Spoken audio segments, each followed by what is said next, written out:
હું નથી માનતો કે ભાજપ નીતિશ કુમારને મુખ્યમંત્રી બનાવે. એ નક્કી કાંઈક એવો ખેલ કરશે કુનેપૂર્વક, અને ભાજપમાં તો એ વ્યવસ્થા છે ને.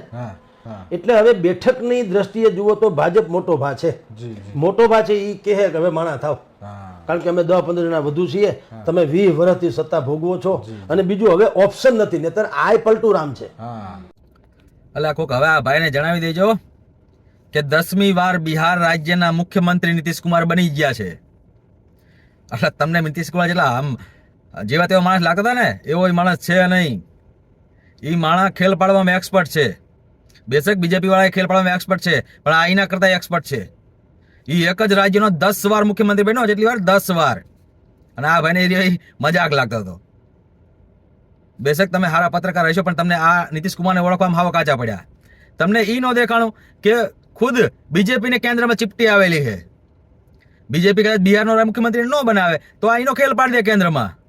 નીતિશ કુમાર એટલે ગમે એનો ખેલ પાડી દે. આજે ગઠબંધન બનાવ્યું હતું આખું ઇન્ડી ગઠબંધન, એનો રચયિતા જ નીતિશ કુમાર હતો. એટલે એ ગમે એનો એક્સપર્ટ છે ખેલ પાડવામાં. જો તમે કેન્દ્રમાં એનો સાથ જોતા હોય તો એને બનાવવો જ પડે, ઓપ્શન જ નતો. અને આની પહેલા ઓછી સીટ હોવા છતાંય શિંદેને મહારાષ્ટ્રનો મુખ્યમંત્રી બનાવ્યો હતો બીજેપી વાળાએ જ, અને બિહારમાં પણ ઓછી સીટ હોવા છતાંય એને બનાવ્યો હતો. તો હવે નો બનાવે એમાં કોઈ ઓપ્શન નથી. બેશક બીજા બધા મેન વિભાગ બીજેપી લઈ લીધા, પણ બનાવ્યો તો આને જ. ઓપ્શન જ નતો. નો બનાવ્યો તો ખેલ પાડી દે ભાઈ.